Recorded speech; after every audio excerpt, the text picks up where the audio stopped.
So the focus of this panel discussion and these presentations you're going to hear are stakeholder engagement. We want to be able to understand how important it is to hear from those that matter, those that can help avoid conflict and further the goals of what organization we're talking about. I'll talk later about the Respect Big Bend effort and how we use stakeholder engagement to really bolster up that effort. Actually, Judge Connell up here was on our stakeholder advisory group, as were Faye and Jesse in the last panel. So a lot of great folks helped us out in that effort. Our first speaker is Tracy Bentley. She's the CEO, President and CEO of the Permian Strategic Partnership, a collaboration between local communities and oil and gas companies operating in the Permian Basin. Her extensive experience and leadership within the industry well qualifies her to lead this first of its kind partnership. Before joining PSP as its first CEO, Bentley was the executive director of the Colorado Petroleum Council, a division of the American Petroleum Institute, which focuses on state and local policy and supporting the development of Colorado's energy resources, including hydraulic fracturing and energy infrastructure. And I was going to read the rest of that, but it goes, you got a lot more experience before that. Let me get the rest of them real quick, if you don't mind, Tracy. James Oliver has not done near as much as Tracy had. No, I'm kidding, James. James is the Director of Engagement at the Texas Agricultural Land Trust, who's one of our primary partners at BRI. He's a lifelong rancher with more than 15 years of production ag lending experience. He brings a unique understanding to discussions regarding land and succession. His previous banking employers include National Finance Credit Corporation, First State Bank of Uvalde, and Bank One and its successor, J.P. Morgan Chase. He currently sits on the board of directors of Ozono National Bank, a regional community bank. You're also a director, I believe, with the Texas and Southwestern Cattle Raisers Association as well. And, apologize. Elazar Cano, the Honorable Elazar Cano. He's an Alpine High School grad from 1984, which was a very good year to graduate high school, I might add. St. Edward's graduate in 1989, political science, criminal justice degree, master's degree in education. 1996, he's a licensed professional counselor since 1998. He's been on the staff at Sol Ross as a therapist and adjunct instructor since 1998 to 2014. He became Brewster County Judge in 2015 to the present. He went ahead and put this in here, so I'm going to brag on his kids. He's a daughter in Anchorage, Alaska, who just broke the school record last week in the 100-meter hurdles. Middle daughter in Belgium, working on a PhD, working on carbon markets and sustainable alternatives. His eldest daughter is a finance major, and her husband, the Dodge Chrysler executive. He's bragging on those girls, and he should be. His term expires December 22, and he's not running again. So we've been very blessed to have him in Brewster County. Excited about that, whatever the future holds for you, sir. All right, Honorable Judge Schuster. Joe Schuster is in his 20th year as a Pecos County judge. He's a long time, before that, was a long-time business owner in the Fort Stockton area. He and his brother, for those of us that can remember this, have had a Gandy's milk distributorship and distributed milk, Gandy's milk products throughout much of West Texas. He's got 3 children and 3 grandchildren. So the idea here is we're going to hear from Tracy. She's going to talk about the importance of strategic partnership and working with engaging with our stakeholders. Then we're going to hear from Judge Connell next, who represents a county that has not seen a lot of energy development, but is concerned and hopeful that we do in the future. It's a great opportunity to see some economic development, but there's also impacts that we want to get ahead of. And then James Oliver is going to give the perspective as a stakeholder from the ranching perspective. He's a longtime rancher, has seen development, and just give some thought to that stewardship idea that we talked about earlier with Dennis. And finally, Judge Schuster is going to talk about Pecos County, which has seen an immense amount of development, both oil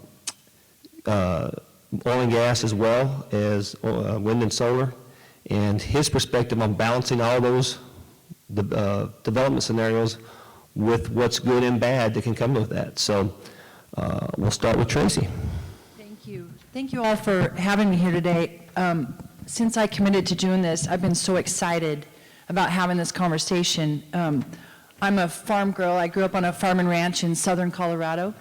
And one of my very first jobs out of college was working for the Colorado Farm Bureau, where energy happened to be in my portfolio, really because nobody else wanted to take it. And I said, well, we've got a lot of energy in Colorado. We've got an awful oil and gas, certainly. We've got some wind, some solar, some hydro. So I'll take that on. I'd like to learn more. So as my career progressed, it turns out working for the governor, then I was able to bring my rural perspective and my knowledge primarily of agriculture, but then combine that with then my knowledge of energy. And I would, if you would have asked me back then if I would have ended up working for the oil and gas industry, I probably would have called you crazy. I would have been like, no, that's not where I see myself going.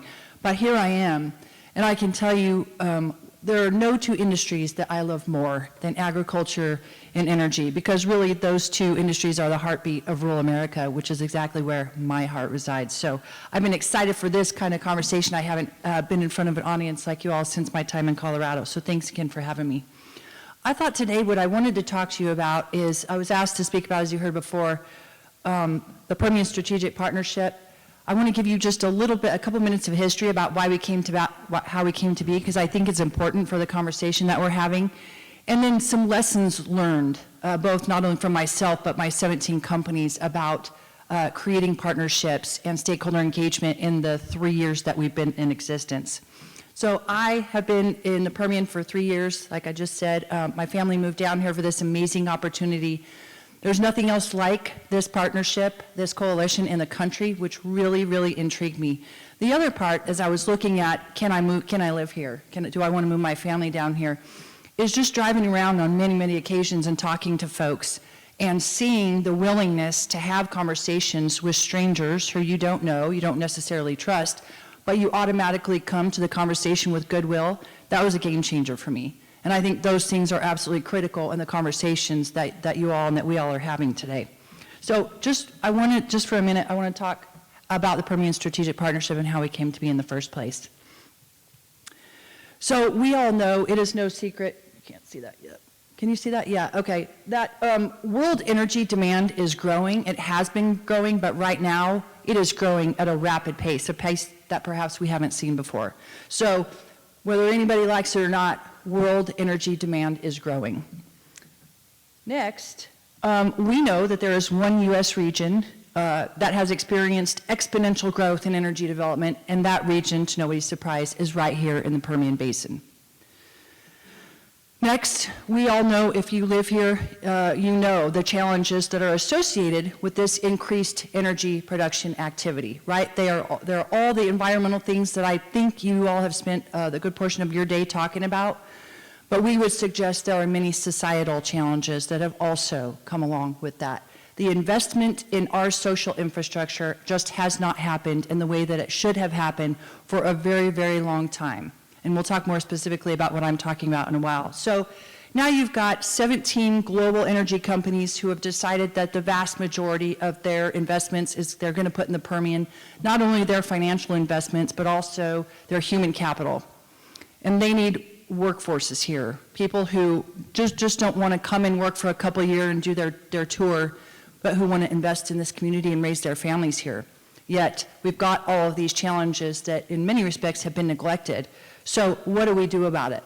So a couple of companies, of these big companies, which we'll talk about in a minute, came together and said, are you having trouble getting a workforce here? I am. Are you? Okay, well, if we are, a lot of people have to be. So pretty soon this conversation went to about 17, it did in fact, then 20 actually of these companies, and they said, well, what are we going to do about it? Because sitting around wishing our problems would be solved and complaining is not getting us very far. We can't rely 100% on government, whether that's state or federal, to solve our problems, because that's not going to happen. So we better be leaders and do something about it.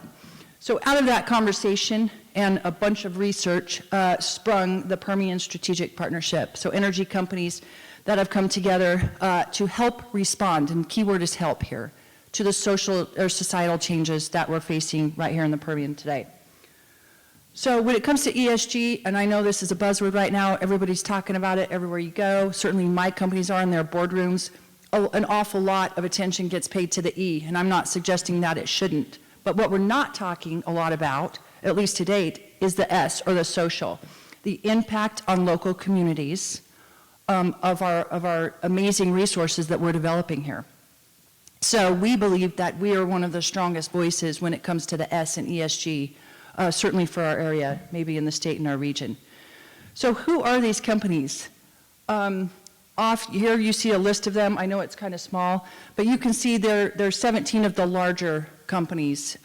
We started off with 20, but due to mergers and acquisitions, a couple of those on the list bought others and merged, and so now we're to 17. But it's pretty amazing that this list of companies, who, as you all know, I don't have to tell you, are fierce competitors. They are out day to day trying to outdo each other in every way, fashion, or form. Yet under the Permian Strategic Partnership umbrella, all of that is put aside, and they come together and say, how can we collectively, we're all on an even playing field, make the Permian Basin an even better place to live, work, and raise our families. So how does one do this? How do you even set a group like this in motion? Well, we started off with a significant amount of research, but even more than the research, we went to stakeholders in our community and we said, data shows us one thing, but what do you think about what we should be focused on? What does our community need the most? Realizing we can't be all things to everybody. What should we focus on? And it truly is from those about 250 surveys or so that we gleaned our focus areas. And where we landed on after that was these 5 key focus areas. So education, healthcare, infrastructure, workforce development, and affordable housing. Now I will tell you, when we did this study, it was 2018, early 2018, early 2019, and at the time the housing market here, was impossible. Nobody could find a place to live, and if you did, it was outrageously expensive, and let alone find an apartment, 1 or 2 bedrooms. So anyway, the market has helped with the housing, we would say, and so right now we are laser focused on education, healthcare, infrastructure, and workforce. That's not to say that housing isn't important, however. Anyway, you can see our mission right here. It's to strengthen and improve the quality of life for Permian residents by working with stakeholders at the federal, state, and local levels. We are 17 oil and gas companies, energy companies, if you will. What do we know about how to improve access to quality health care or to make education the best, world-class in the state, maybe even in the country? Well, what we bring to the table is passion. What we bring to the table is resources. And we bring together the ability to reach out and say, let's all, a bunch of smarter people than us, get in a room with experts and let's figure this out. And we've been at this for 3 years, and it sounds daunting, and believe me, there are days I go to work and I'm like, how on earth am I going to tackle this one?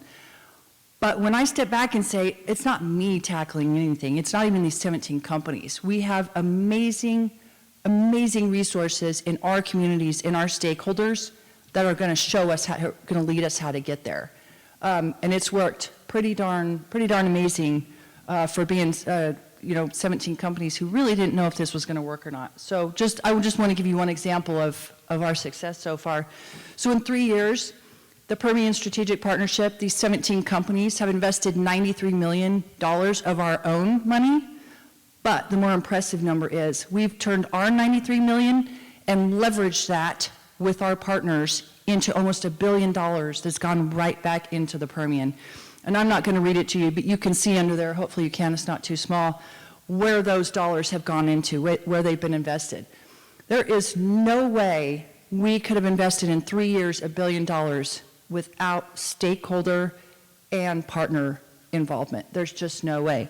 And it's amazing to me, once you open up a conversation in one of these topics, or really any topic, and you say, we can't go at this alone, but we're in it to find a solution. Now, it may take us a while. It may take us 2 years to figure out a great solution to STEM centers in the region or whatever it may be, but we're gonna work it through, and we're not gonna give up, and we're gonna listen to everybody and figure it out. While imperfect, the model is pretty good, and we believe that it can be applied to so many of the conversations that are happening right here, and conversations that I bet you all are having. So there are, however, some incredible lessons that we have learned along the way. And I think these are really important for us to acknowledge as we move forward. We need to do more listening than talking. Like I said before, we are 17 energy companies who are incredibly passionate and have some resources to put into this, but we are not the experts in any of these topics. So listening, when some might suggest we are used to talking more, has been, it's going to be paramount to us moving forward, and it has been important thus far. Also, I think we've learned not to make assumptions in a couple of ways. We cannot walk into a room on any one of these given topics and assume we are the expert, or honestly, even we know a quarter of what we're talking about. I think we've made those assumptions, and almost every single time they have been false. So don't make assumptions about what we know, but also don't make assumptions about what our partners and our stakeholders know. I am constantly blown away about the depth of expertise that we have in this region, and I've underestimated it. And that's because we made assumptions that we shouldn't have. So making assumptions can be a very dangerous thing. We've also learned to meet others where they are and not where we want them to be. So when we're working with a community and we're talking about healthcare, and we say, my goodness, there's just a more efficient way for our emergency services to work together across county lines, and if you all were on the same system, well, my goodness, that may be what we want them to be doing because it seems so clear to us. But when you go sit down and talk to the hospitals and to the emergency care providers and all the people who actually have to do this on a day-to-day, of course it's not that simple. And of course that may not be the best solution at the time. So meeting others where they are at and not where we want them to be, we have learned to be very key. And one thing that makes me really excited, because having worked for industry for a long time, previous to coming here, and government for that matter, thinking big and outside of the box. I don't know that it's something that we're known for, but I can tell you it has served us incredibly well. If a solution isn't in front of you, that doesn't mean it doesn't exist. It means we've got to be a little more creative. It's going to take a little more work. And how are we going to get there? Not, are we going to get there? How are we going to get there? So thinking big, sky's the limit, doing things that we've never done before, creating partnerships that industry's never partnered with before has been amazing to see. And I see these partnerships that are unique to us translating so far down the line. So we may have a partnership with a university and a foundation to bring mobile clinics to part of the Permian Basin that is mostly underserved when it comes to healthcare. Well, guess what? Those same partnerships now want to work with us on, what if we were able to take the same concept and apply it to literacy and to some of the other areas that we're working on? We have partners who now trust us, that we can now build upon, and we're building on every single partnership that we've built, and it's really neat to see how those are not just one and done relationships. It's truly amazing. I know that you all have witnessed that too. Have a big tent. I think sometimes we all, and I'm certainly guilty of this, think, okay, if I get too many people under the tent, oh my goodness, are we ever going to come to resolve? Are we ever going to find a solution? Maybe if I pick these 5. I mean, it's easy to do, and sometimes there's reason to have a small group, but what we have found is the more input and the more stakeholders you have coming into idea, number one, it just gets better, because somebody's always going to be smarter than you in the room. Somebody's always going to bring a perspective that you wouldn't have had otherwise. And you are allowing a space for buy-in. So it's no longer somebody else's idea that they're talking to me about. Now it's my idea, and I had a say in this, and I had a part in it, and I'm bought in, and I want to make it work in my community. That has been so fundamentally key, and I know that requires patience, believe me. Anybody who knows me will tell you that I am not known. One of my strengths is not patience. But boy, is it worth it. Taking that time to meet with every stakeholder who wants to be involved has paid off in dividends for us. So it's something that we're going to continue forward and really take our time and be patient with. I think I mentioned this before, but again, if you're like me, a type A, and you have this great idea, and you just know if people would listen to you and help you make it work, it's going to be the best thing that they've ever seen. Why didn't we do this before? And so sometimes we get married to our ideas. And I've married some, and they didn't work out for various reasons. And looking back now, it's easy to say, well, that probably wasn't. In fact, it wasn't the best idea. There's a reason maybe why it didn't work out. So bringing ideas to the table is incredibly important, being solution-oriented, like I heard in the last panel, but marrying your ideas to the point where you can't see anybody else's perspective and ideas can also be dangerous, and it's a lesson that we've learned along the way. I could really go on and on about the lessons we've learned, but those are some in thinking about moving forward, and if we had a couple of do-overs, how would we position ourselves? Those are just a handful. We believe, and we truly believe this with all of our hearts, we are upon a once-in-a-generation opportunity here in our region that brought us together for a common purpose, and that is to strengthen the communities where we live and work. We know this resource is going to be here for a long, long time. We also know the world is going to need our resource for a long, long time.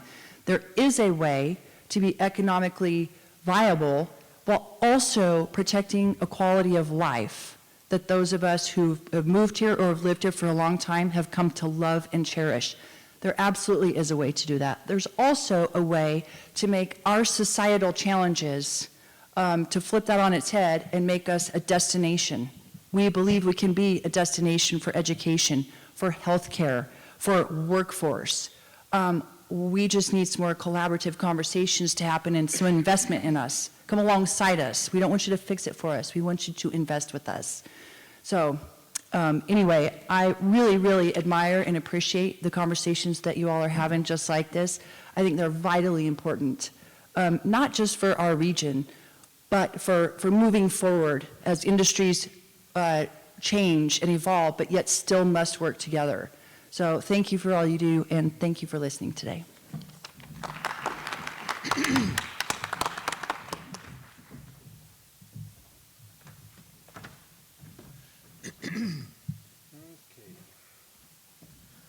Good afternoon. I hope you guys are doing well. And just a quick, I guess, disclaimer. Back when I first came back to Alpine, back in the first gentleman that I met up at SOAS, by the name of Mr. Bill Wren, him and I met, and at the time he was doing quite a bit of counseling. He was a therapist. He's an LPC, a lot like, same title that I have. So it's kind of interesting, all these overlaps of kind of our lives, our careers, our education, and how sometimes you end up doing things that are kind of out of your comfort zone, but then I often question, are they really out of our comfort zone? When I first ran for office, one of the first things that I was asked was, well, you've never been county government, state government. I'm not a politician. Let me make that clear. I'm a public servant. And I believe that. Deep down to the bottom of my heart, that's what I do. I have constituents that I'm accountable to. On the way over here today, we're talking about EMS. We're going to be doing a new service because unfortunately we lost some providers over the last couple of years. And now we're looking at starting up a new service. And one of the things that we talked about quite a bit this morning for a couple of hours on the drive up from Alpine was that we need to make sure to ensure accountability with this vendor, because our constituents rely on us to ensure that that's what we do, for our community. Before I go on too much further, I do want to mention a couple of things about my kiddos. And I brag about my girls, and I have a son as well, but I'll get to him later. My oldest daughter, 30-year-old young lady, is married to a gentleman up in, he's from Michigan, but they live in Arizona now. He's a Chrysler guy, he's a company man. A big old tall kid. He played hockey in high school. even in my best of my best days, I could not have taken this kid. His legs are this big, man, so he's a big boy. My daughter, finance major, she went to school in San Antonio, got her degree at St. Mary's. Very proud of her. She spent time in Dallas, and she ended up moving up to Michigan for a while. You know, they meet up and they get married, and they're a happily married couple. My middle daughter, again, Billy mentioned, she's in Belgium. I have a daughter that's working on her PhD. This is her second tour in Europe, and she will, in 2 years hopefully from this coming December, she'll be a doctor. So I have a doctor in the family. And it's interesting because the areas that we talk about in here and with Respect Big Ben, she and I have had some long conversations, but she sees things from a European perspective, global, kind of policymaker is the way she's headed down her path. So I'm really, really proud of that kid. My youngest daughter of those three, Elena, is up in Anchorage. She's the boy before I had a boy. Okay. Let me say it again. She's my boy before I had a boy. This kid is 90 pounds nothing. She is, if you saw her walk into this room, you would think she was a high school kid. Little bitty girl, but her legs she's all legs, is what happened. She went to Anchorage. Interesting story. Her coach up there, my coach back in the day, here in Alpine, his son went to Anchorage on a track scholarship. He stayed there, and he recruited my daughter. Now we're going on 7 years. So that's a really neat story that as far as how small the world really is, I think that I'm seeing it firsthand. But the reason I like to brag on my kids, aside from the fact that they're pretty awesome, is because what I do today is what I'm forecasting down the road 20, 30, 40 years from now, that these kids are going to inherit the earth that we, leave behind, basically. I mentioned my son. I have a 7-year-old little boy, and I also have a 3-year-old daughter. So I got a 30-year-old girl over here, a 3-year-old daughter. So if there was any doubt that I care about the earth, put that aside. Because that 3-year-old, can you imagine what the world's going to look like in 50 years? More than likely, God willing, I'll be long gone by then. I don't want to live 50 more years. That's just too much time. But I'm thinking more about those generations because it's very personal to me. I grew up in Alpine. Again, graduated back in 1984. Almost by dumb luck and happenstance, I end up, being judge, which is kind of cool because a lot of what I do is basically it boils down to relationship building. I've heard a lot of talk about that today. That's what we do. If you think about your positions, Superintendent of Big Bend National Park is sitting over here. We'll stand up, sir, just real quickly and kind of give a nod and shout out. And I met this gentleman about, 4 years now? 3 years, 3 years ago. And I was very, very impressed when we met that his whole take was, we want to be part of the community, part of Brewster County, part of Alpine. I've seen this gentleman more than some of the folks that live in Alpine, in my office, around town. Some of it is business related, but a lot of it is, he's part of the community. We've had a discussion about landfills and waste, and one of the things that we've talked about is recycling and how in a few years they're going to run out of space down at the park. What do we do as a community, as a county, in combination with the Big Bend National Park and the federal government? There's a lot of interest in grants and things that are happening as we speak of what do we do with refuge, landfills. As we all know, human beings, we consume a lot. And in the process of consuming, we create waste. I don't want to be ugly, and we all eat and everything is good, but that's kind of what we humans do. To me, we talk about oil and gas and solar.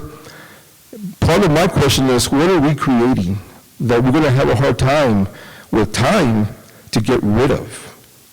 It's a real weird shift in paradigm, if you will. South Brewster County, there's a whole bunch of land with a whole bunch of nothing on it. One of our biggest needs is water, and I think that's, you live in the desert, that's a big challenge. The other part of that equation is, as a county, our biggest development, economic development piece of our county budget is tourism. The Brewster County Tourism Council, it's a separate branch, but they're still county employees where Robert is. They actually, every year they generate right at $1 million of revenue, just hot money. And that's just what we capture. We know there's a lot more out there that we haven't been able to identify and capture locally. That number has grown by about 20% throughout the past 5 years. We've been discovered. And I think Bob could speak to that. Najitas, we've got, the folks down, Greg Headington, the river rafting, the roads. It's beautiful. I was trying to get this thing to give us a little bit of a visual. If you could hit it, yeah. Okay. Of a visual, so I just want to show you all, my backyard. It's pretty cool. And also Bob's front yard, so that's even cooler. But as I was sitting there listening to some of the other presenters, it occurred to me that, where's Miss Faye Walker? You could raise your hand, Faye. You're talking. Oh, you're talking. Oh, okay. See, I caught you. I also teach some, so I always know who to call on. No, Faye, could you stand up, ma'am? Just real quickly, stand up. Do we know each other? Okay, have a seat, ma'am. Thank you. Thank you. The reason I bring her up, or the reason I called on her, is because as I was sitting there listening to her presentation, it occurred to me that she was helping me write my script. She said a word that got my attention. Well, she said several words. I think it was good information. But all of a sudden, I started going to the area that I know, counseling, mental health, behavioral health. And the word was balance. It's amazing how many things that have been discussed this afternoon, if I put them in that paradigm of what kind of my area of expertise, how much it coincides with the environment, with energy, with power, with human resources, with industry. You know what it boils down to, folks? Survival. You think about it. What are we all trying to do in this room? Make money and try to balance, kind of maybe some capital and invest money. But at the end of the day, there's parts of the world right this minute that people are struggling to survive, literally. You think in terms of what we're doing in our bigger picture. As I mentioned, my daughter in Europe, she's got a different perspective about energy, sustainable energy, carbon markets. It's funny because the older I get, it's almost like, man, if I was 20 or 30 years younger, I could do some damage. But you know what I do have? I have kids. Did I mention I have a 3-year-old daughter? So a lot of these things, I think it's up to us, as stewards of our property, our land, our earth, to try to start figuring out how can we sustain this long term. Not consume as much as we can, go to the buffet and just boom, boom, boom, boom, but how do we do it in a responsible manner? When Billy approached me to be part of the committee or the group, it really rang to what I believe in is, what do we do? What am I doing? What am I going to leave behind? Yeah, I have a daughter in Anchorage who has a track record up there, and I'm very proud of that. But at the end of the day, in the bigger scheme of things, is that going to be my legacy? Or is it more what we're doing here today? What are you going to leave behind? And I think it's up to us to be responsible stewards of what, and I believe in God, and I say, God-given to us. What are we going to do with it?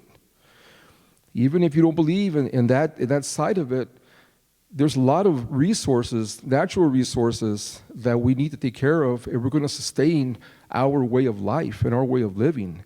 So a lot of it, again, going back to Ms. Walker, thank you for helping me write my script. But that's what it takes. And somebody said earlier, so many times, you know what we have to do? The biggest thing to do is listen.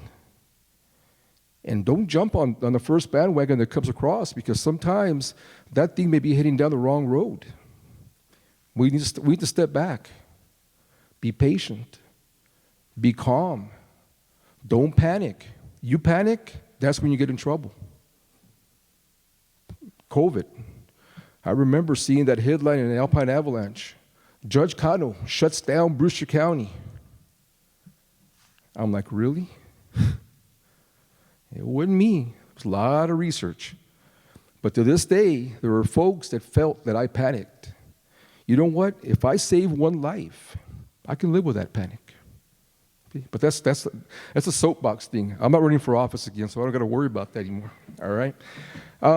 But yeah, folks, I think so much of what we do, throughout our day, once you leave here, again, going back to Bill Wren and contributions he's made, me being from Alpine, I grew up in Alpine, that's my home, so I believe in what I'm talking about, because you know what, it's easy for me to promote what I know and what I believe in and what is important to me. That's my priority. One of these days, when I'm long gone, I'll have kids, but I also have people that I've come in contact with throughout the past 8, 12, 20 years that are going to say, you know what, maybe Judge Cano did more than simply have a gavel in his hand and orders to sign.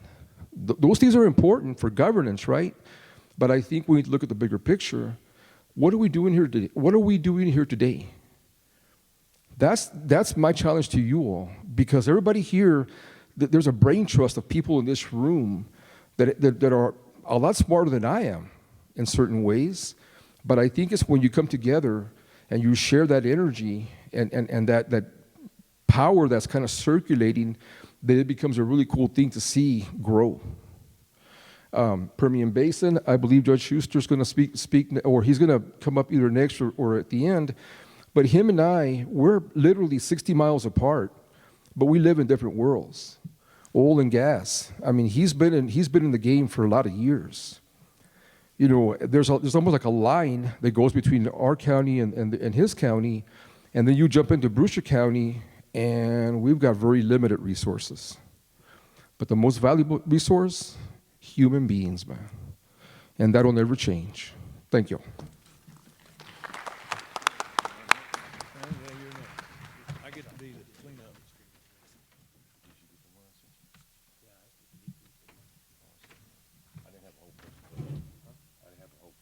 Anyway, good afternoon, James Oliver again. I'd like to touch briefly on my work with Texas Ag Land Trust. Take it out if you need to. Is that any better? Yeah, better. I've been with the Texas Ag Land Trust since 2016. We are the largest state-based land trust in Texas.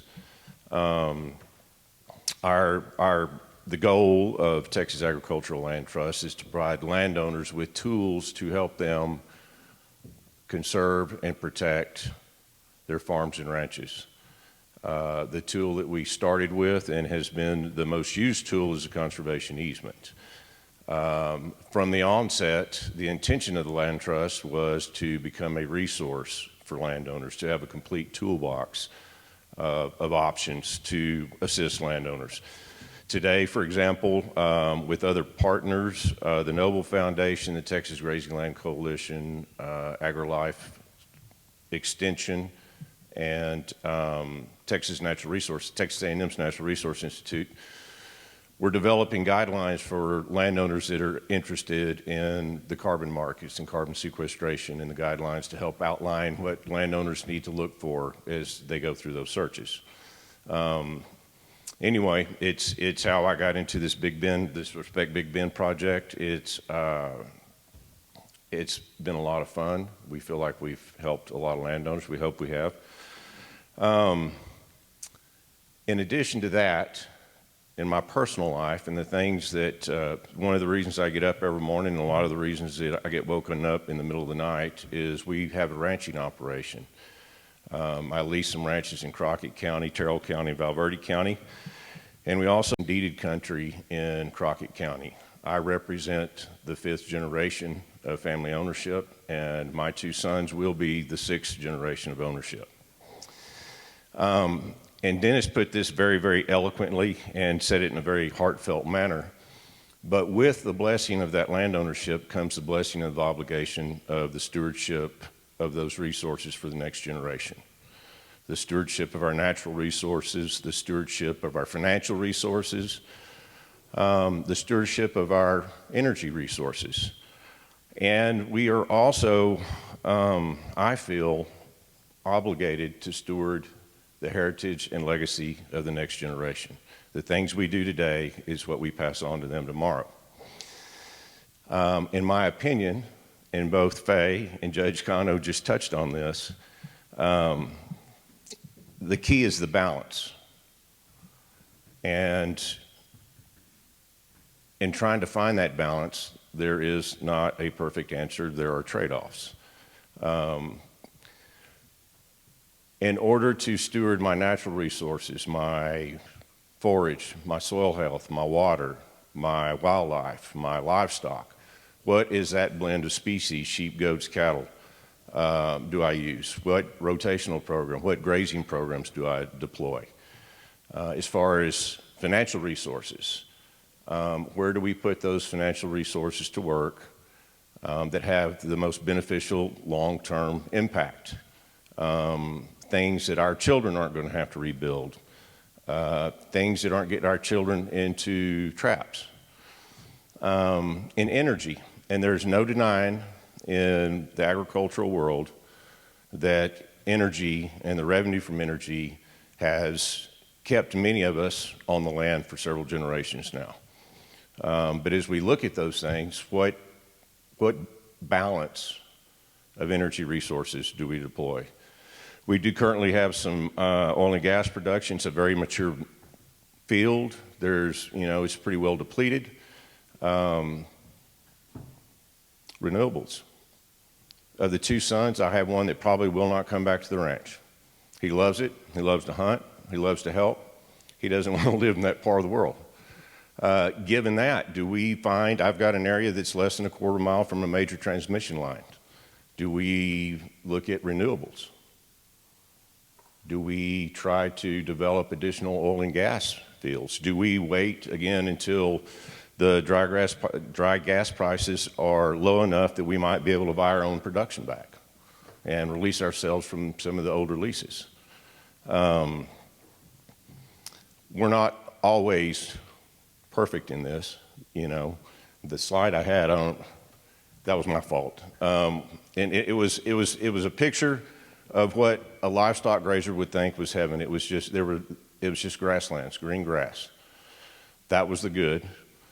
The bad was what we often think about, and I'm not picking on oil and gas because this applies to our grazing operations, our hunting operations, every other stewardship resource, but it's usually what we think of as a field that's been overproduced, where the spacings are, 20 acres.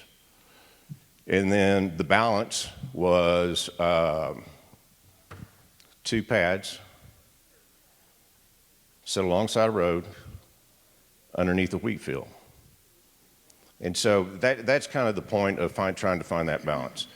I feel like the work we do at the Ag Land Trust is trying to help other landowners find that balance that works for them, for succession, for estate tax purposes, for the conservation of their legacy, their heritage, their open space. In my own personal life, my motivation is to steward those resources in a manner that I can pass to my children in the most beneficial balance at that time, because things do change, that will sustain their ownership into future generations. It's really ultimately, to me, about the viability and the sustainability for the next generation of things. So I appreciate everything. I've enjoyed it, and thank you. He gave me all the time left, so I do want to make a distinct clearance between Brewster County and Pecos County. There is a difference, and he hit it on the head. He hit the nail on the head. There are two different countries over there. I'll give you an example. Energy Transfer, and everybody here knows who Energy Transfer is. They decided they were going to build two pipelines from Waha plant in Cayenosa, and one was going south to Presidio to Mexico, and the other was going west to El Paso. And they were both Energy Transfer lines. And those in the courtroom that day, I had the president of the company and 3 underlings, and I'm sure there were vice president 1, 2, and 3. So you know how these big corporations are. But they said, what kind of problems are we going to have when we get to Brewster County? And I go, well, you don't have to worry about Pecos County. We're oil people here, so we know. We understand. But over there, get ready. Come to find out, the former county judge, her husband, handcuffed himself to one of the bulldozers over there on the pipeline. So you see the difference in Pecos County and Brewster County. So that really wasn't part of my talk today. Whose glasses? All right. I'm going to speak to 2 things this afternoon. One is partnerships pays developments. Up here on the screen, you'll see the latest edition of the County Progress magazine, and it just came out Friday, and I didn't know it was coming out, but it came out. And it talks about our solar energy and wind energy. And when I was elected in 2003, our mission was to diversify the economy in Pecos County.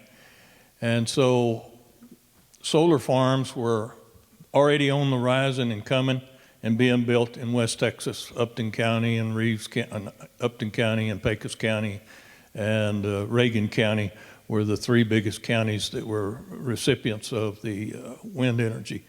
And so when I got here in 2003, we accumulated 3 more wind farms in Pecos County. We had a total of 5 when we got through, and today we have 4. We had 1 that tanked, and it tanked because of construction problems.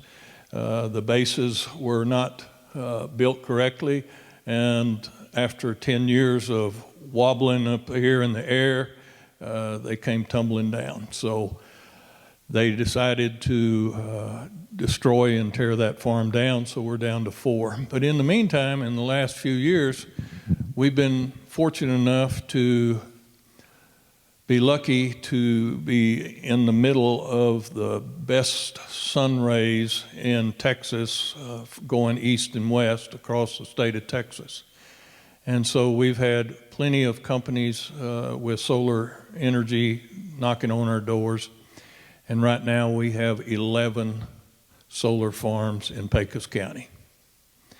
And we've grown our appraised value to the tune of $2.1 billion.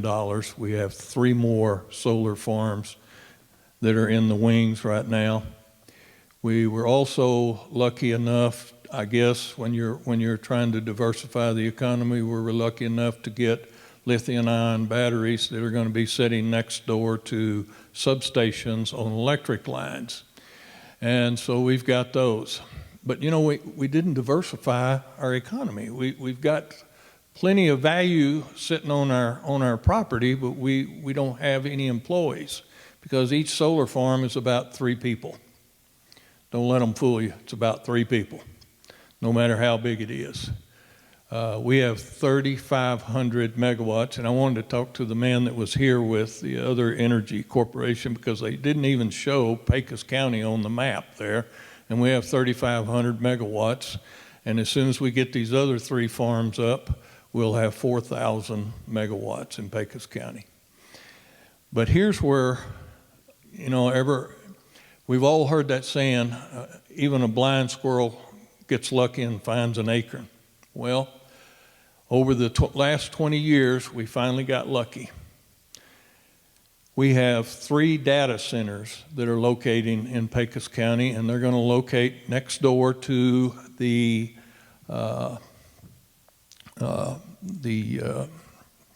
what am I trying to say? I forgot where the energy is, and they're going to be located there. Out of those 3 data centers, they're going to be hiring 125 people now at $65,000 and up. So we did get lucky. There we go. That squirrel found an acorn. Thank you. Then the other thing about it is it has diversified our economy. But I want to show you one thing up here, and I think page 2 is on there. If you look up in the top right-hand corner as you're looking, you'll see the solar panels from the air. And I do want to give Apache a thank you, because there was 2 companies that we had to deal with in order to get some leases moved around and so on and so forth within the sections so that they could both be applicable to the same property in the same ranching areas and so on and so forth. And Apache sat down and they had 2 or 3 meetings and they worked out the differences along with Concho. But Apache was the first one, and so I've never forgot that. And there's been other companies that have come along later on in the diversification time that sat down and did the same thing after they figured out, well, if Apache can do it, why can't we do it? So they take a section and they look at it, and with directional drilling anywhere today, they can just basically sit in a section and say, we'll take this one and we can go 4 different directions from there, or we'll take this corner over here and we can go there. And we can work the solar farms in and around and leave plenty of land for oil production and exploration and gas. So it's worked real well with us. And so it's a proven fact that, much to dismay to all of my Facebook friends, that oil and gas and green energy cannot work together. They sure as hell can. So I just wanted to share that success story about our energy in Pecos County. I will say this, that we have improved our appraised value from we were down around $3.3 billion, and today we're at $6.1 billion. So it is a diversification in that sense. But I do want to talk about something else that has to do with oil and gas. And it's been mentioned here several times this afternoon and this morning about orphan wells. Pecos County, up around the Imperial area, which is anybody in West Texas knows about Imperial and Grand Falls area. Back in the 20s, they had a boom there, and they drilled wells, and they had the wildcatters out there, and they'd get drunk at night and go out and start to sputter and going, and they'd drill a well, and there wasn't any records to be kept or anything like that, and so on and so forth back in those days. It was wild, and that's why they called them wildcatters, more than one reason. But in the area of Imperial, since 1920s up to today, it's 2022, we're about 100 years later, we're seeing the encroachment of 3 different aquifers there that have been breached by what we say is oil wells. And the Railroad Commission says, well, they were started as oil wells back in the 20s and 30s and 40s, but now then they've been handed over to ranchers and farmers for water, so they're now classified as water wells. Well, the acidity and the H2S in that area has eaten the pipes up, and we all know what happens. They've been breached. So we've got 3 different aquifers in that area that are now one aquifer, which is not good. And we are working with Railroad Commission. We've had several meetings with TxDOT. And the reason we met with TxDOT is because since about 2005, we have had what is called a subsidence on Highway 1053. And that subsidence is now somewhat 100 feet below the road on Highway 1053. And it was a oil well to begin with, later turned into a farming water well. And it did get plugged, and I don't remember when it got plugged. It was somewhere around 2004, 5, 6, somewhere in that. And since then, it's continued to sink. And the Highway Department likes to call it a subsidence. I call it a future sinkhole. So that's the difference in the terminology. We do have a problem, and we are working on it. And so we've had a success story with our solar and wind energy and getting along with oil and gas energy. And now we're going back and we're looking at trying to fix a problem that was caused over 100 years ago. The records are there. It's just a matter of talking it through and sitting down and having the discussions with the right people in Austin. I know that the Railroad Commission has applied for like $300 million to address orphan wells. Well, in today's market, it's about $20,000 to plug an orphan well. So at $300 million, that's 15. I think that's 15,000 orphan wells, and we have more orphan wells. Is that correct? My math is it 15,000 or 1,500? Because we have, in Pecos County, we have 263 orphan wells. This is last year's numbers. And Permian Basin has 930 orphan wells. There is a chance in the state of Texas for the wells that haven't produced in the last 10 years, they're candidates to become orphan wells. That's 140,000 possible orphan wells in the state of Texas. We have a problem. Houston, we have a problem. So that's something that we're working on now. I'm not going to panic, and I want to try and fix and alleviate the situation the best way it can be done. And it's going to take a lot of work, and Austin's going to have to be behind us, and that's with all of us. With that being said, I have nothing else to say tonight, this evening. Thank you very much. Judge Schuster. Any questions? We have a few minutes for questions. I don't want to, we're going to take a short break after that and meet back for our last session, and then it's happy hour. Any questions?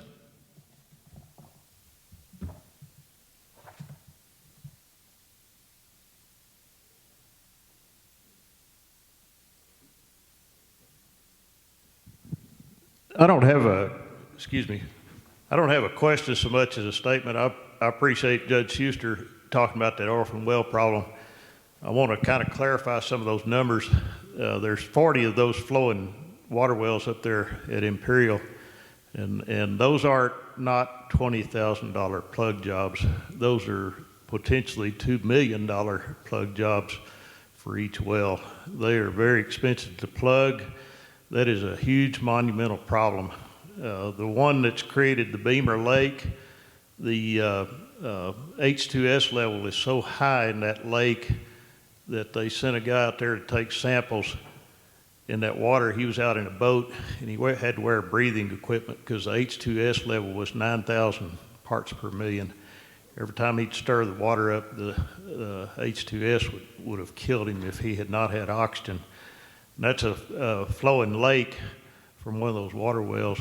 And that sinkhole that's in the FM 1053, that was a botched plug job by the Middle Pecos Groundwater Conservation District and TxDOT, they partnered on that well, and they screwed that plug job up. They spent over $300,000, and that well, to go in and plug it today it's gonna cost millions. But they need to go plug that thing properly. They're gonna have to set up and directional drill to plug that well. But I do appreciate Judge Schuster speaking to that problem. It is a monumental problem in Pecos County. I can promise you it's going to get some attention, and it's going to get fixed one of these days. But the problem is, if that the oil and gas industry does not get behind fixing that problem, it will get fixed, but we may not have a say in how it gets fixed. The fix may come from Washington, or it may come from some other place in the country, but it's such a big problem that we cannot continue to ignore that anymore. Thank you. Thank you. Appreciate that. Any other questions?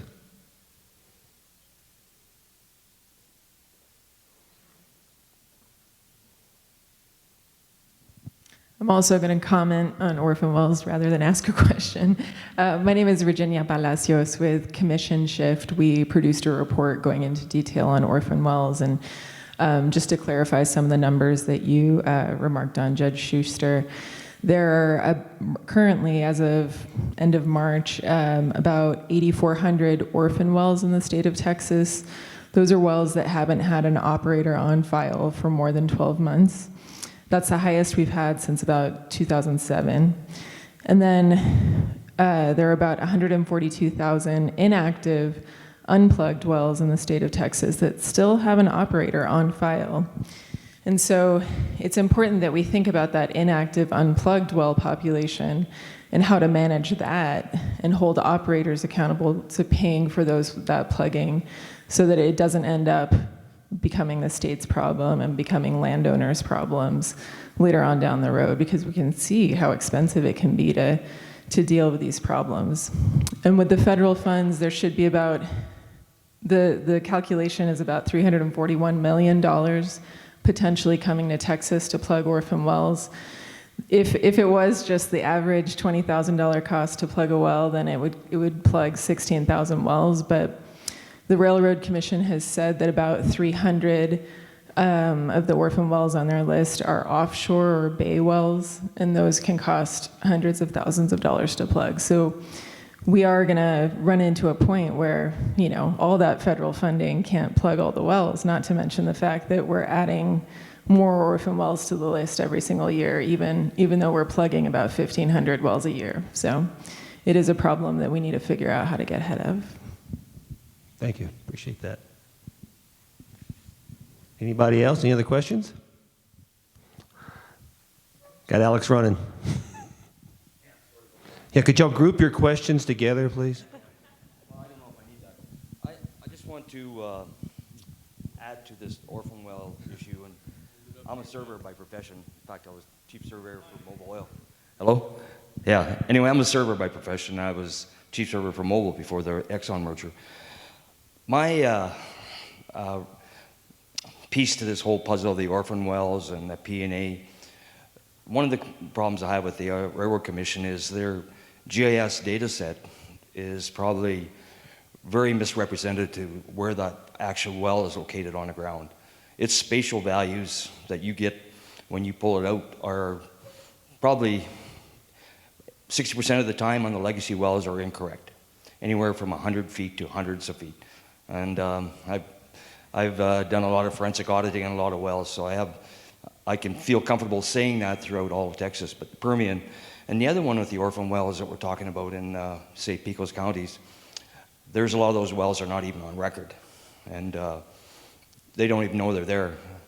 In fact, we're going to go out on Friday and pick out some along the Pecos River that we've seen, and there's salt water coming up the wellbore that were back from the 1930s. And those aren't even in them. No one has any records of those. And those are orphan wells that don't have any ownership. And the 269, that's just ones that have been mentioned because the company went bankrupt.